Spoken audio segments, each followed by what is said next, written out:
नमस्कार मेरे प्यारे प्यारे साथियों, मेरे प्यारे प्यारे दोस्तों, कैसे हैं आप सभी लोग?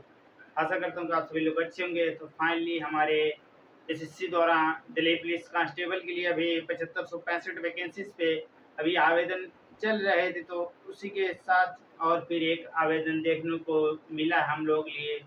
जिन मेरे प्यारे साथियों को ड्राइवर में रुचि है, जो पुलिस व्हीकल चलाने में इंटरेस्ट रखते हैं, तो उनके लिए बहुत ही सुनहरा मौका है।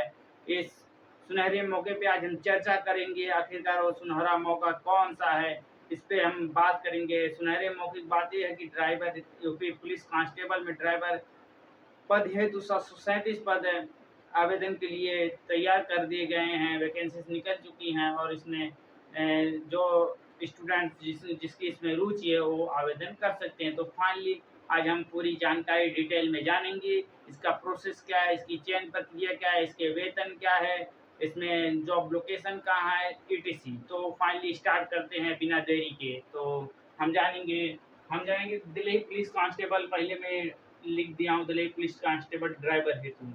ड्राइवर मतलब आप लोग जानते ही चालक। हर वो छोटा बच्चा जो बचपन से सोचता है, मैं पहले सोचता है साइकिल चलाना सीख जाऊँ, साइकिल, फिर उसके बाद 2 पहिए चलाने लगता है, फिर उसके बाद सोचता है मैं बड़ी गाड़ी चलाने लगूँ, जिसे हम 4 व्हीलर के अंतर्गत कह सकते हैं, और उससे भी बड़ी-बड़ी गाड़ी आती हैं। तो इन्हीं सब के थ्रू एक दिल्ली पुलिस कांस्टेबल ड्राइवर में 737 पदों के लिए मतलब वैकेंसीज निकली हुई है। उस टोटल पद हमारे मेरे मेरे प्यारे साथी 737 पद निकले हैं। इसमें 737 पद के लिए हमारे लिए बहुत ही सुनहरा मौका है। तो आप लोग बहुत ही बेहतर तरीके से समझिएगा। अगर कहीं डाउट हो तो आप ज़रूर कमेंट बॉक्स में ज़रूर बताइएगा, तो हम जानेंगे। कुल पद की बात करें तो इसमें टोटल वैकेंसीज 737 है, 737 है। और इसमें योग्यता की बात करें, शैक्षिक योग्यता क्या है, मतलब एजुकेशन क्वालिफिकेशन। एजुकेशन क्वालिफिकेशन मतलब 10+2। 10+2 का अर्थ क्या होता है भाई मेरे प्यारे साथी? 10+2 का मतलब होता है 12वीं पास।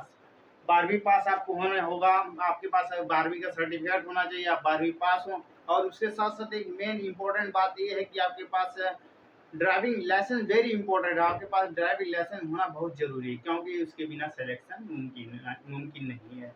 उसके बिना सिलेक्शन हमारा रुक जाएगा। इसी के साथ आप जानेंगे ड्राइविंग लाइसेंस में आपको एलएमवी लर्नर जिसे हम कहते हैं, एचएमवी जो हैवी मोटर व्हीकल लाइसेंस होते हैं, ये आपको लाइसेंस आपके पास होना बहुत ज़रूरी है। एलएमवी की मतलब लर्नर मोटर व्हीकल, और एचएमवी का मतलब होता है हैवी मोटर व्हीकल। लाइसेंस आपको बहुत जरूरी, आपके पास लाइसेंस होना बहुत जरूरी है मेरे प्यारे साथी। आप 12वीं पास हो, सीधा सीधा बात है। शैक्षिक या एजुकेशन क्वालिफिकेशन में मतलब आप 12वीं पास हो, आपके पास एचएमवी लाइसेंस होना चाहिए।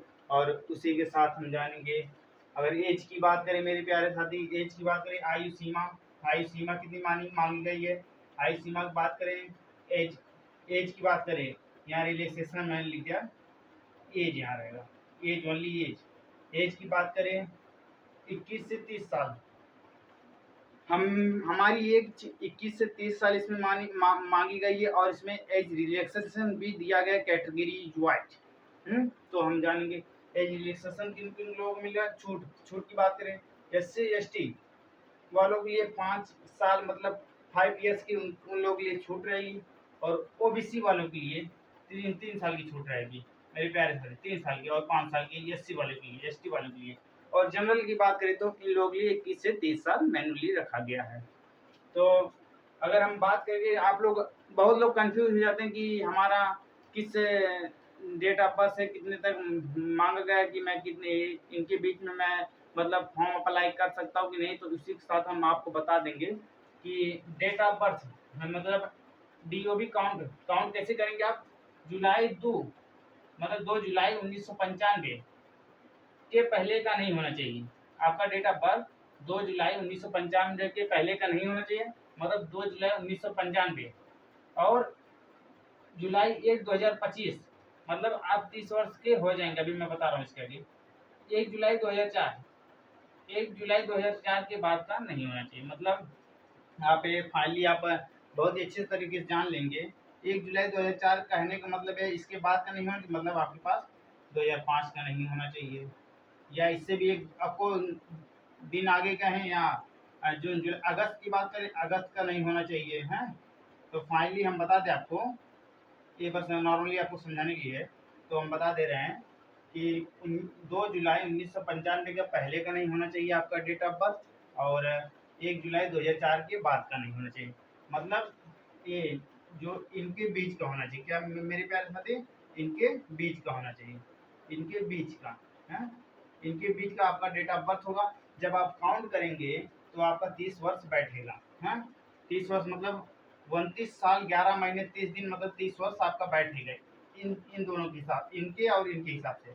तो फाइनली आप लोग अपना डेट ऑफ बर्थ बहुत ही अच्छी तरीके से कैलकुलेट कर लीजिएगा, जिससे आपको किसी प्रकार की प्रॉब्लम ना हो। और एज कैलकुलेटर आता है, गूगल पे आप सर्च करेंगे एज कैलकुलेटर, उस पर आपका डेट ऑफ बर्थ, नीचे प्रेजेंट टाइम का डेट। तो फाइनली आप लोगों को समझ में आ गया होगा। इसके आगे बात करते हैं। तो फिजिकल स्टैंडर्ड मतलब शारीरिक मानक हमारा क्या होना चाहिए, शारीरिक, वेरी इंपॉर्टेंट। मतलब आपकी हाइट क्या होनी चाहिए मेरे प्यारे साथी, कम से कम 170 सेंटीमीटर। कितनी होनी चाहिए, 170 सेंटीमीटर, वेरी इंपॉर्टेंट। 170 सेंटीमीटर, बहुत लोग डाउट में होते हैं 170 सेंटीमीटर कितने को कहते हैं। तो हम लोग फाइनली जानते हैं 5 फीट, 4 फीट, 7 फीट। 7 फीट तो बहुत लंबा है, इसमें बहुत एक आधे लोग होंगे। नॉर्मली सब 6 फीट या 6 फीट 2 इंच इसके अंदर, 6.5 फीट के अंदर ही रहते हैं। तो हम 170 सेंटीमीटर जानेंगे, इसे कितने कहते हैं, 5 फीट 7 इंच। जिस भी भाई का 5 फीट 7 इंच का मतलब हाइट होगा, हाइट 5 फीट 7 इंच का होगा, वो इस फॉर्म में अप्लाई कर सकता है 170 सेंटीमीटर। ये तो सब फिजिकल स्टैंडर्ड शारीरिक मानक है। और चेस्ट की बात करें मेरे प्यारे साथी, चेस्ट आपका नॉर्मली बिना फुलाए 81 सेंटीमीटर होना चाहिए, और जब आप फुला रहे हैं तो 85 मतलब 85 सेंटीमीटर होना चाहिए। एक्सपेंशन का मतलब होता है मेरे प्यारे साथी फुलाना, फुलने के बाद है, फुलने के मतलब बाद है आपका 4 सेंटीमीटर का मतलब बढ़ना चाहिए, 4 सेंटीमीटर मेरे प्यारे साथी बढ़ना चाहिए है। आप लोग इतनी बातें समझ में आई। तो इसके आगे हम बात करें आई साइट की बात करें। आई साइट में आंखों की रोशनी आपको अच्छी अच्छी होनी चाहिए, क्योंकि आप एक ड्राइवर बनेंगे जिसमें आपको 2 4 10 लोगों के आपके ऊपर जिम्मेदारी रहेगी। अगर आपकी आई साइट कम है, आपको आगे दिख नहीं रहा है, कोई सामने से व्हीकल आए नाइट में, अगर उसकी लाइट आपकी आंखों पे लग गई, आप डिसबैलेंस हो गए, तो आप तब व्हीकल क्या है, इधर उधर हो सकती है। इसीलिए आपको आपका आई साइट बहुत ही बेटर होना चाहिए। तो हम आगे जानेंगे। और आप लोग अपने जीवन में किसी पर अगर बॉडी से रिलेटेड कोई प्रॉब्लम हो तो आप बहुत ही ध्यानपूर्वक अपनी बॉडी ध्यान दीजिए। सबसे पहले बॉडी, उसके बाद कोई काम। क्योंकि जब हमारा बॉडी नहीं हेल्थी रहेगा, जब हमारा बॉडी नहीं हेल्थी रहेगा तो हम आगे क्या करेंगे। हम अगर हेल्थी नहीं रहेंगे तो हम इधर आपको खड़ा होकर कुछ बता भी नहीं पाएंगे। यही प्रॉब्लम है कि हमें अपनी बॉडी को बहुत मेंटेन करके और बॉडी को हेल्थी बनाए रखना होगा। तो इसी सब मेरे प्यारे साथी आगे बढ़ते हैं। अगर हम चयन प्रक्रिया की बात करें, सिलेक्शन प्रोसेस का होता है मेरे प्यारे साथी। Selection process computer based test होगा आपका, सीबीटी जिस कहते हैं, सीबीटी सीवी। और इसमें टोटल क्वेश्चन मेरे प्यारे साथी 100 होंगे। कितने क्वेश्चन होंगे मेरे प्यारे साथी, 100 क्वेश्चन होंगे। और टोटल मार्क्स की बात करें तो 100 मार्क्स होंगे। मतलब एक क्वेश्चन पे आपके 1 मार्क्स, मतलब एक क्वेश्चन आपने सही किया तो आपको 1 नंबर मिल जाएंगे। Very good.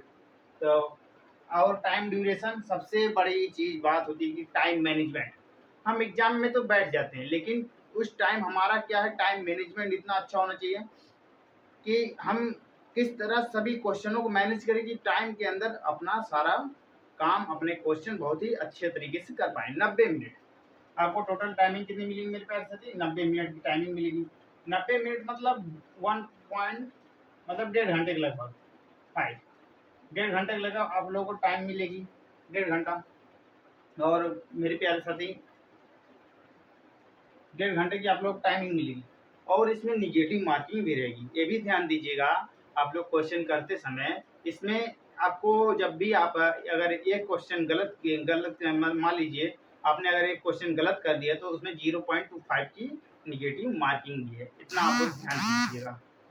तो हम आगे जानेंगे इसमें सब्जेक्ट कौन कौन से आते हैं मेरे प्यारे साथी। सब्जेक्ट की बात करें, विषय सब्जेक्ट पार्ट ए जो हो गया जनरल अवेयरनेस, आपको जीएस से संबंधित 20 क्वेश्चन देखने को मिलेंगे। Part B general intelligence 20 question, मतलब आपको रीजनिंग से रिलेटेड 20 क्वेश्चन आपको देखने को मिलेंगे और हर एक क्वेश्चन 1 नंबर का होगा। और पार्ट सीख पाओगे न्यूमेरिकल एबिलिटी, मतलब आपको मैथ से रिलेटेड 10 क्वेश्चन, मैथ में बहुत ही कम क्वेश्चन मतलब 10 ही क्वेश्चन आप लोगों को देखने को मिलेंगे। लेकिन बात करें चौथा पार्ट डी की road sense, vehicle maintenance, traffic rules, signals etc की आपको सबसे ज़्यादा 50 क्वेश्चन देखने को मिलेंगे। ऐसा क्यों 50 क्वेश्चन? इसके लिए क्यों?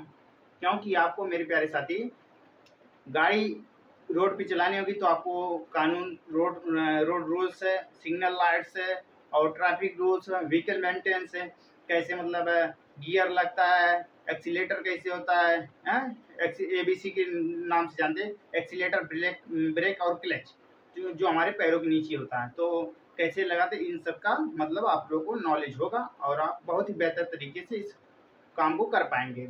इतना आप लोग समझ में आया। इसमें आपकी 4 सब्जेक्ट होंगे जिसके 50, 10, 60, 20, 80, 100 क्वेश्चन में 100 नंबर के होंगे और 90 मिनट के होंगे। 0.25 की माइनस मार्किंग रहेगी। मेरे प्यारे साथी इसके आगे हम देखते हैं पॉइंट 2 फिजिकल एंड्योरेंस टेस्ट, मतलब पैट जिसे हम कहते हैं, जिसे हम प्राइमरी एफिशिएंसी टेस्ट भी कह सकते हैं। तो इसमें आप लोगों को मेरे प्यारे साथी दौड़, जिसे हम रनिंग के नाम से जानते हैं, दौड़ आपकी 1600 मीटर की होनी चाहिए।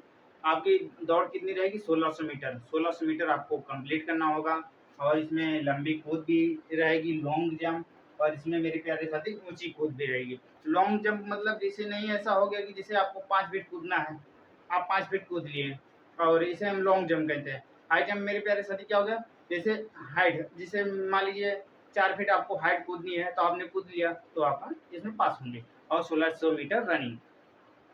और इसमें मेरे प्यारे साथी ड्राइविंग स्किल टेस्ट, सारा ब्यौरा मतलब आपको ड्राइविंग से रिलेटेड ज़्यादा जानकारी होनी चाहिए। ड्राइविंग स्किल टेस्ट में vehicle control, road test and parking test. Vehicle control का मतलब मेरे पास प्यारे साथी वाहनों को मतलब नियंत्रित करने का आपके अंदर हुनर होना चाहिए। और रोड टेस्ट मतलब आपको रोड मतलब कैसे चलना है, दाएं चलना है, बाएं चलना है, कैसे पार्किंग लेना, कैसे पास मार के आगे निकलना, किसी स्पीड से आपको रोड पे चलना है, ईटीसी। एंड पार्किंग टेस्ट मतलब आपको कैसे बैक देख के, कुछ गाड़ियों में तो बहुत सी सिस्टम आ गया, सेंसर आ गए कि हम लोग डिस्प्ले पे कैमरा लगा लेते हैं, किसी को आगे आओ पीछे आओ ऐसे हाथ नहीं देना पड़ता है, अब तो सब लोग हो जाता है। तो आपको पार्किंग टेस्ट देना होगा। Vehicle control, road test and parking test. इसके आगे बात करें मेरे प्यारे सभी, 4th point medical test plus document verification. आपका मेडिकल होगा, डॉक्यूमेंट वेरिफिकेशन। ये जब आप सब ये तीनों स्टैंडर्ड पास कर चुके हैं तो आपका 4th में medical test plus document verification होगा, तो फाइनली आप बहुत ही अच्छे से सारे काम को करेंगे। तो इसके बाद हम बात करेंगे लास्ट क्या होता है। सभी लोगों के मन में होता है कि आखिरकार जब हम इतने सारे एग्जाम देंगे, हमारा इतना इतना ब्यौरा सारा मतलब होगा, मतलब फिजिकल होगा, पेपर होगा और इतनी टेस्टिंग होंगी ड्राइविंग की, तो लास्ट में आता है कि इसमें वेतन कितना मिलता है। वेतन की बात करें मेरे प्यारे साथी, वेतन बहुत ही अच्छा मिलता है। 21,700 से पर मंथ 69,100 रुपये के लगभग आपका वेतन रहेगा। स्टार्टिंग 21,700 से और लेवल 3 की आपको पेमेंट मिलती है प्रति महीना। और जॉब लोकेशन की बात करें मेरी प्यारे प्यारे से, इसमें job location, job LOCATI, job location में आपको दिल्ली ही रहेगा, है आपको दिल्ली ही रहेगा, है आपको जॉब लोकेशन दिल्ली। आपको दिल्ली में बहुत अच्छे तरीके से सारी चीज़ें मतलब आप एक पुलिस वर्दी हो कि आप ड्राइविंग करेंगे, उसमें आप लोग बहुत बेनिफिट्स रहेंगे। आपका 21,700 से स्टार्टिंग रहेगा पेमेंट, सैलरी जिसे कहते हैं, वेतनमान, और 69,100 रुपये तक जाएगा। और इसमें आपको HRA DA मिनी अलाउंस है जो गवर्नमेंट से रिलेटेड रहेंगे, आप लोगों को सारी सुविधाएं आप लोगों को बहुत ही आराम से मिलेंगी। तो इसमें और पुलिस की सारी बेनिफिट्स या सुविधाएं, इतनी बातें आप लोगों को समझ में आई। अगर कहीं भी डाउट हो तो आप लोग बेझिझक पूछिएगा, आपका भाई हर एक डाउट क्लियर करने के लिए आपके साथ है। और किसी प्रकार की प्रॉब्लम हुई हो तो वो भी बताइएगा। तो लास्ट टाइम हम इसको लास्ट में इसलिए बता रहे हैं क्योंकि नोट जैसे कि एप्लीकेशन कब से स्टार्ट हुआ। एप्लीकेशन मेरे प्यारे साथी 24 सितंबर माने आज के दिन से स्टार्ट हो गया है। 24 सितंबर 2025 से, और लास्ट डेट रहेगा 15 अक्टूबर 2025 तक। तो बहुत लोग होते हैं कि मतलब इग्नोर करते जाते हैं, मतलब अभी तो टाइम है, अभी तो टाइम है, अभी तो टाइम। लेकिन मेरे प्यारे साथी, अगर आप लोग इच्छुक हैं ड्राइवर बनने हेतु, तो आप लोग ना विलम्ब ना करें और अपने सारे डॉक्यूमेंट सहित अपने फॉर्म को बहुत ही बेहतर तरीके से फिलअप करें और अभी से तैयारी में जुट जाइए, क्योंकि टाइमिंग बहुत कम नहीं है? हमें अपने आप को हर वो एक कठिनाइयों से पार लगना है, जिससे कि हम सफलता की ऊँची मतलब सफलता को पा सकें। तो आपको बता दें, एप्लीकेशन 24 तारीख से 24 सितंबर से आपका स्टार्ट हो गया मेरे प्यारे साथी, और 15 अक्टूबर तक रहेगा। और फीस बता दें तो जनरल, ओबीसी और ईडब्ल्यूएस के लिए आपको एप्लीकेशन फीस, मतलब जब आप फॉर्म फिलअप कर लेंगे तो उसमें 100 रुपये आपका मतलब गवर्नमेंट में कटेगा। और जो भी आपका सीएससी केंद्र से करवाएं हैं, कॉमन सर्विस सेंटर, जन सेवा केंद्र जिसे बोलते हैं, या आप अपने खुद से भी कर सकते हैं। आपके पास अगर नॉलेज है, लैपटॉप है, आप फ़ोन के माध्यम से आप स्वयं भी कर सकते हैं। और एससी एसटी के लिए कोई फीस नहीं है, वो भी जो भी सीएससी वाला जो ले सकता है, और इसमें कोई फीस नहीं। तो फाइनली मैं आशा करता हूँ कि आप लोगों को ये सारी जानकारी बहुत ही बेहतर तरीके से समझ में आई होगी। अगर कहीं भी पूरे व्हाइट बोर्ड में किसी प्रकार का दिक्कत हुआ है, किसी प्रकार की प्रॉब्लम रही हो, तो आप ज़रूर कमेंट बॉक्स में बताइएगा। और अपनी तैयारी को मेरे प्यारे साथी अभी से स्टार्ट कर दीजिए, और खूब मेहनत से जी जान से तैयारी कीजिए। और इस टाइम पूरा वर्दी की वैकेंसी इतनी आ गई, क्या बताएं। और अपने एक वर्दी, अभी देखिए, ये दिल्ली पुलिस में 7565 पे आवेदन तो स्टार्ट ही है मेरे प्यारे साथी। अभी 737 पदों पे फिर आ गया ड्राइवर हेतु। अभी इसमें अपना यूपीएसआई तो अभी 4543 वैकेंसी हो गई है। इसका दिसंबर में आपका पेपर रहेगा। जितने भी मेरे प्यारे साथी इस फॉर्म को फिलअप किए होंगे, आपसे मैं विनती करता हूँ कि आप खूब मेहनत से जी जान से पढ़ाई कीजिए और अपने कंधों पे 2-2 स्टार लगाइएगा, और एक कैप रहेगी तो जलवा ही अलग रहेगा। और इसकी बात करें तो नवंबर में फिर कांस्टेबल की वैकेंसी आने वाली है। तो आप लोग बिना देर किए बहुत ही मेहनत से पढ़ाई कीजिएगा, और अपने मतलब पढ़ाई को सुचारू रूप से कीजिएगा। और किसी प्रकार की दिक्कत हो तो ज़रूर कमेंट बॉक्स में बताइएगा। और मेरे प्यारे साथी, अपने भाई के साथ जुड़े रहिएगा। अगर ये इन्फॉर्मेशन आपको अच्छी लगी तो चैनल को लाइक कीजिएगा, कमेंट कीजिएगा, और अपने भाई के साथ जुड़े रहिएगा, सब्सक्राइब कीजिएगा चैनल को। और किसी प्रकार की जॉब से रिलेटेड या और एनी वीडियो आप लोगों को हमेशा और आपके भाई द्वारा आपके तक पहुंचाई जाएगी, जो भी सूटेबल रहे, जो आपको आपके लिए फ़ायदेमंद रहे जॉब अलर्ट के साथ। और मिशन सिलेक्शन 24/7 को आप लोग सब्सक्राइब कीजिएगा और बने रहिएगा मेरे प्यारे साथी अपने भाई के साथ। और किसी भी प्रकार की प्रॉब्लम हुई तो अपना कमेंट बॉक्स में ज़रूर दीजिएगा। इसी के साथ